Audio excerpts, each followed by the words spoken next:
There's a river I used to fish at, a secluded spot known only to a few locals. It was a peaceful place, perfect for a quiet day of fishing. I loved going there after a long week, just to relax and enjoy nature. One late afternoon, I decided to visit that river alone, hoping to catch something big. The sun was shining when I arrived, but as I set up my gear, I noticed the trees surrounding the river felt different. It was like they were closing in on me, creating a strange sense of unease. Still, I brushed it off, thinking I was just imagining things. I cast my line into the water and settled back to wait for a bite. As the minutes passed, the river grew oddly quiet. The usual sounds of birds chirping and leaves rustling vanished. It was an unnatural silence, heavy and thick. I tried to shake off my discomfort and focused on fishing, but every minute felt longer than the last.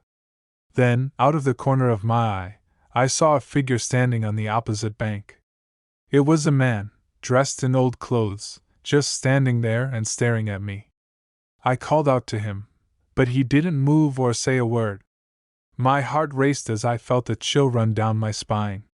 There was something off about him, something that made me feel uneasy. I turned my attention back to my fishing, but I couldn't shake the feeling that he was watching me. I looked again, and to my horror, he was wading into the river. He walked slowly, almost as if he was in a trance, and the water did not ripple around him. My instincts screamed at me to leave, but I felt frozen in place. Suddenly, he disappeared beneath the surface without a splash. Panic set in, and I fumbled to reel in my line. I had to get out of there. I grabbed my gear and hurriedly packed everything up, glancing back toward the water. That's when I saw him again. He had resurfaced, but now he was closer, looking directly at me with hollow eyes that seemed to hold deep sadness. Fear shot through me, and I jumped into my boat, pushing away from the bank. As I started to paddle, I could feel the weight of his gaze on my back. I paddled harder, desperate to put distance between us. The river was wide, but it felt like it was closing in around me. Just as I reached the middle, I heard a voice, faint and echoing, calling out from the water. "Help me!" The voice was weak, almost pleading.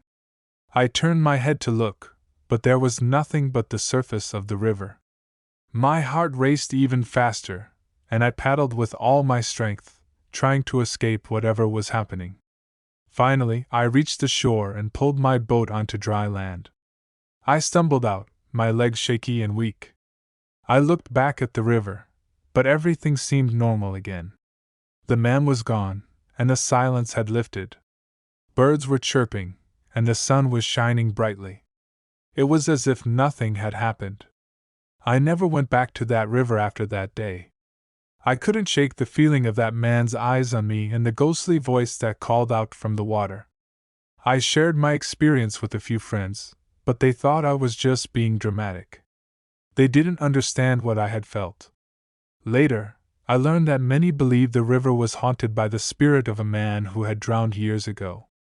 People said he would appear to warn others, trying to keep them from meeting the same fate. I never believed in such stories before, but now they felt all too real. Sometimes, some places are best left undisturbed, and that river was one of them. I had always heard rumors about the old, sunken boat in the local reservoir. They said it was cursed, that anyone who fished near it would have bad luck. Being a skeptic, I never paid much attention to those stories. I loved fishing, and the idea of a cursed boat seemed silly to me. One overcast afternoon, with nothing better to do, I decided to fish there and see what all the fuss was about. The reservoir was eerily calm that day. The sky was gray, and there was a slight chill in the air. I anchored my boat near the supposed site of the sunken boat and cast my line. As I sat there, I couldn't shake the feeling that I was being watched. I looked around, but there was no one else on the water. After about an hour of no bites, I finally felt a strong tug on my line. Excited, I started to reel in what felt like a huge fish. As I struggled with the line, the sky darkened even more, and the water grew choppy. It was as if a storm was coming in, but there had been no forecast for bad weather. Suddenly, my boat lurched violently, and I was thrown overboard. The cold water shocked me, and I struggled to stay afloat. As I kicked my legs to stay above water, I noticed something beneath me. There, at the bottom of the reservoir, was the outline of the sunken boat. My heart raced as I saw a figure inside the boat, reaching up as if trying to grab me. The figure's face was pale and ghostly, with hollow eyes that seemed to stare right through me. The water felt like it was pulling me down, like hands were gripping my legs. Panic set in as I realized I might drown. I kicked harder, fighting the pull, and managed to swim back to my boat. My arms and legs felt heavy, and my breath came in ragged gasps, but I pulled myself aboard. As I sat in the boat, shivering and drenched, I looked back at the water. The figure was gone, but the image of that ghostly face stayed with me. I grabbed the oars and started rowing away as fast as I could. The water was still choppy, but I didn't care.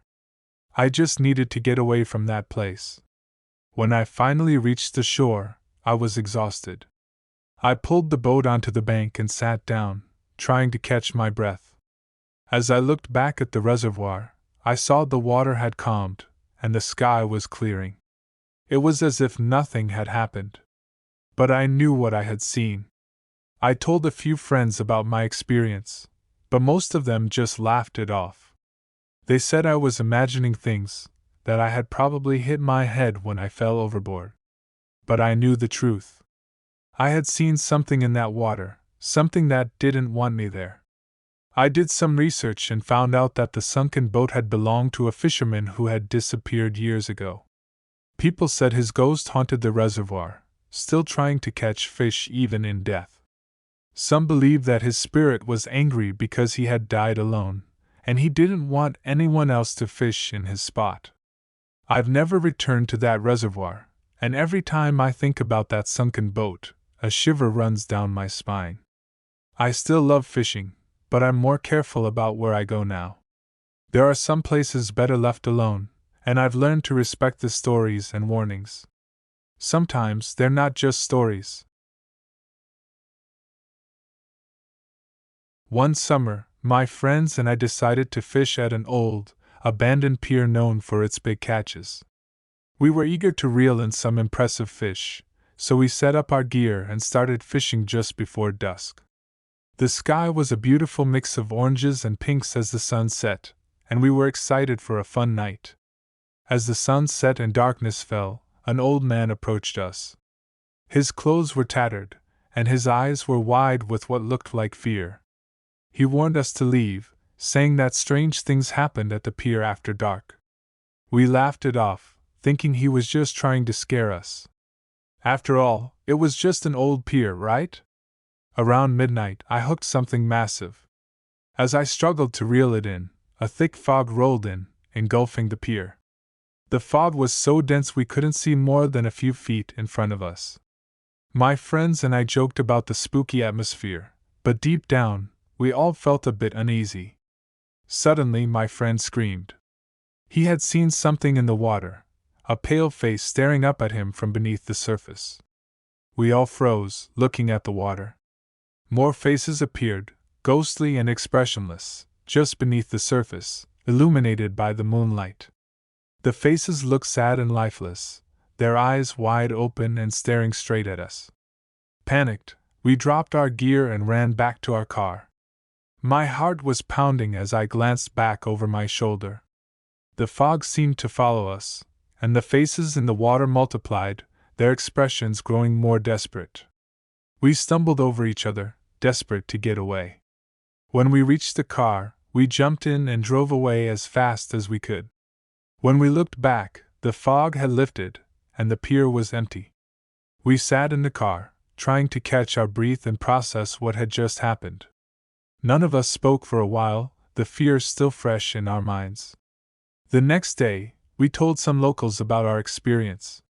They said the pier was rumored to be haunted by the spirits of fishermen who had drowned there many years ago. People claim to see their ghostly faces in the water on foggy nights. We never fished there again, and the memory of that night still haunts me. Every time I think about those sad, lifeless faces in the water, a chill runs down my spine. We learned our lesson and decided to stick to safer, less haunted fishing spots from then on. I've always loved night fishing. There's something peaceful about the darkness, the stars overhead, and the gentle lapping of water against the boat. One night, I decided to try my luck at a remote lake deep in the woods. I'd been there a few times before, and it was always a good spot for fishing. This night was different. As soon as I cast my line, I felt an overwhelming sense of unease. The usual sounds of frogs and crickets were absent, replaced by an eerie silence. I brushed it off and focused on fishing, thinking maybe the wildlife was just quieter than usual. After an hour, I hadn't caught a thing. Usually, I'd have a few bites by then. Suddenly, I heard a faint whispering coming from the direction of the shore. It was almost like someone was calling my name, but I was alone. I tried to tell myself it was just the wind, but the feeling of unease grew stronger. I shone my flashlight towards the shore and saw nothing. As I turned back to my fishing, the boat rocked violently, as if something large had bumped into it. Heart racing, I looked around but saw no signs of anything in the water. My mind was playing tricks on me, I thought. I decided to call it a night and reeled in my line. Just as I started the motor, I saw a pale figure standing on the shore, barely visible in the dim light. It was staring straight at me. The figure was tall and thin, with long dark hair. It didn't move, just stood there, watching me.